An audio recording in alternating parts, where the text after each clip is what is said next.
seems all kinds of pets love Kurapia, including many of us. Good afternoon, ladies and gentlemen. My name is Mark Ohde, President of Kurapia Inc. We are honored to be here today at our drought tolerant versatile ground cover. But before we begin, I would like to take a moment to thank Camino College for letting us be in its beautiful campus for this good cause. I also would like to give a very special remark to Camino College Horticulture and Environmental Club and its chair, Mr. Reginald Hager. It's a great workshop you have so successfully organized that is deserved by all people in California today with this serious drought. So thank you very much. Sitting next to me is Mr. Tom Hawkins. He's the president of Florasource Limited, located at San Clemente of California. And Mr. David Plascencia, he's the director of operating of Ecotech Services. They are in Glendora, California. Both gentlemen and their organization represent Kurapia sales for us. Let me start up my presentation with this slide. I will introduce you technical aspects of this utility ground cover and turf alternative Kurapia, which is new in the US market.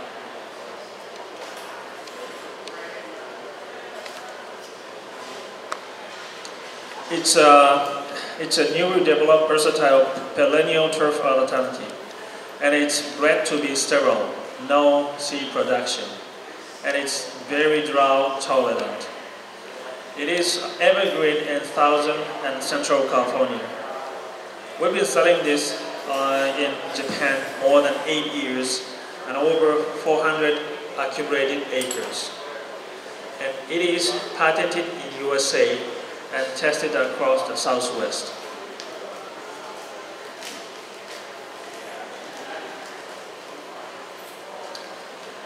Applications. This is not a picture of well-maintained turf grasses. This is a Kurapia after mowing.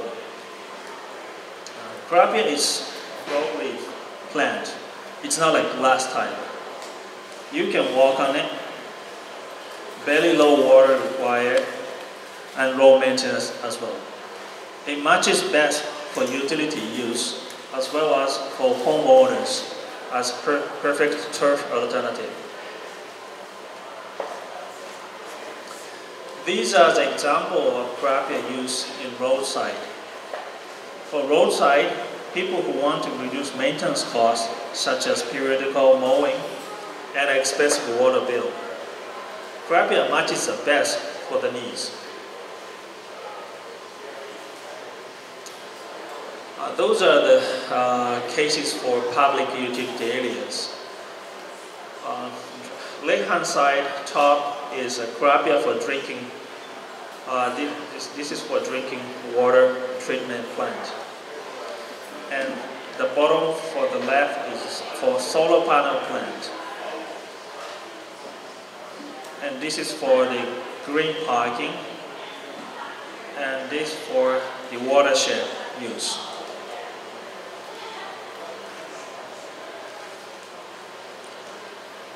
Those are the parks and recreation uses. Kurapia is good for park use, but not meant for concentrated pathway or athletic purposes. It accepts light traffic.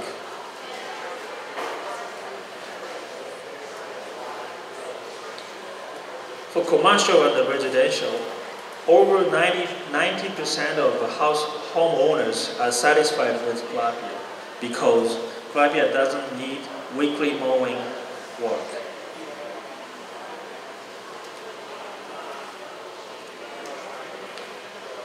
Kurapia is now, it's not a new, but it's a proven technology.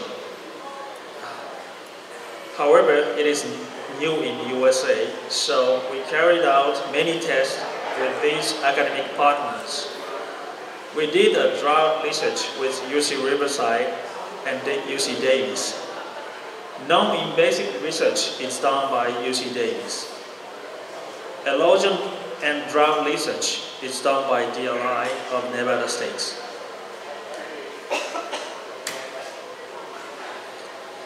Research conducted by UC Riverside showed that under extreme water deficit condition, which is 40% of ETO, Kurapia outperformed all turf grasses, as you can see in this photo.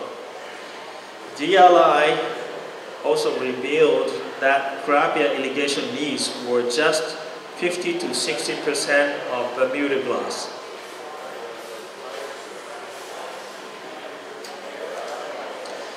Here is a comparison picture of deficit irrigation study at UC Riverside in 2012. They studied deficit irrigation since May, and here are pictures of September, which is 4 months after deficit irrigation. Kurapia was keeping solid green color throughout the period. Major warm season grasses, widely known as drought tolerant, like Bermuda grass, St. Augustine, and zoysia grass, are severely affected in the same condition. The center is Kurapia. Surroundings are all warm season grasses.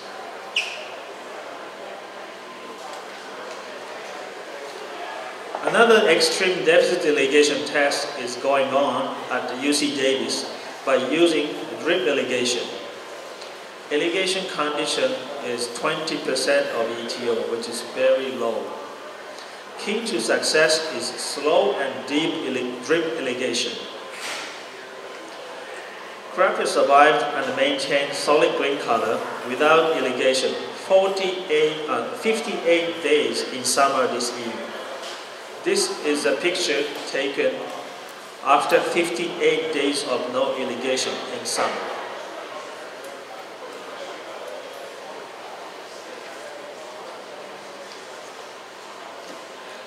This picture shows Kurapia's erosion control potential. Kurapia has a very thick mat structure on surface. Therefore, it can provide slope stability and can prevent wind erosion as well as erosion runoff.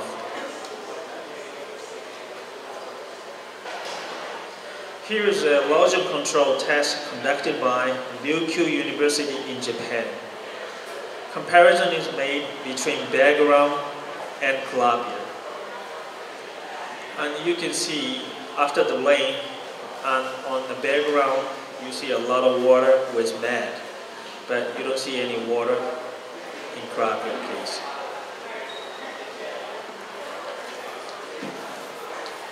Here is a test result. So Kurapia soil retention was quite good. Soil loss in here, soil loss was less than 1% compared to background. And water runoff was more than 70% off less compared to background.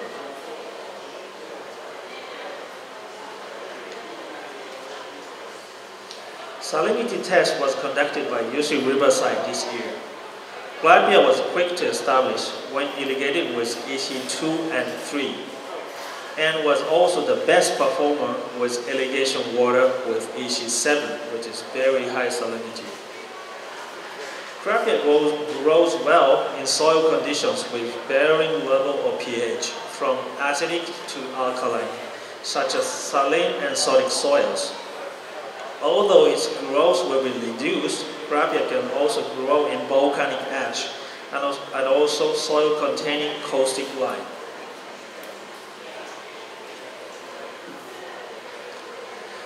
Kurapia is effective for weed control as well. This thick mat-like structure of Kurapia and strong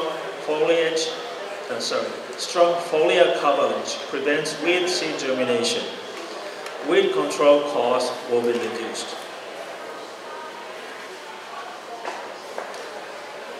Kurapia is bred to be sterile, no seed production.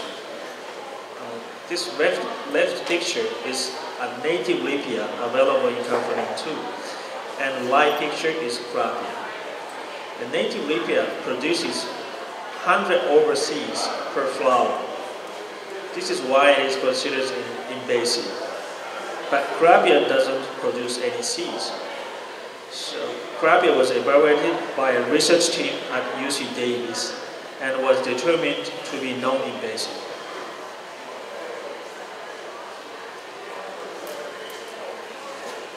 This shows Kurapia's rapid establishment.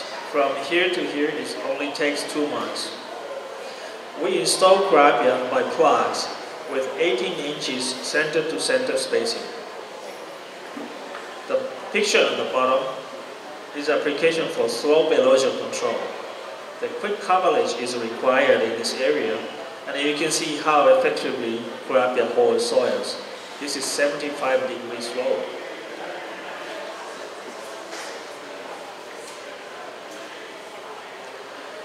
Okay, here, let me hand over to Tom on actual installation example in California. Tom, please. Thank you, Mark. Is this on? Okay. We have a number of Kurapia plantings up and down the state, and before I talk about the ones that you'll see, I just wanted to mention that these include residential, a couple commercial applications. We've got 2 golf.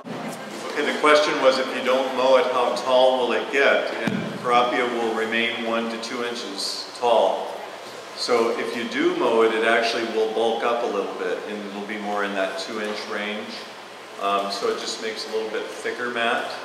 I like the idea myself, just with my experience with Kurapia, of a mow, because if you can get that 2 inches of coverage, you can eliminate a lot of weed seeds from germinating. That's too dark for any weed seeds that might be on that ground. And so one-time mowing is okay. You could mow it monthly if you wanted to, if you want to keep it short, but you don't have to mow it at all if you don't want to. And the height will be about 1.5 inches. Yes? It's in the Verbeniaceae family. I think, Mark, maybe one more slide. Do you have the facts? There's some more facts on the plant. So it's a Lipia genus. Lipia nodiflora is the species, but as Mark pointed out, it's a sterile form. Lipia nodiflora was known as being, or is known as being invasive because it goes to seed readily. And Kurapia is sterile, so it does not produce seed. Yes?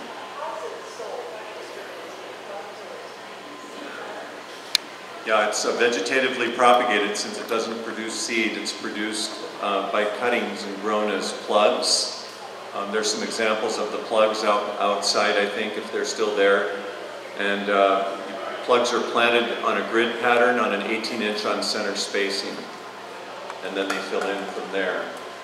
Fill-in time would be anywhere from 2 months to maybe 4 to 5 months, depending on the time of year that you plant, but we'd say average 3 to 4 months fill-in time on that spacing.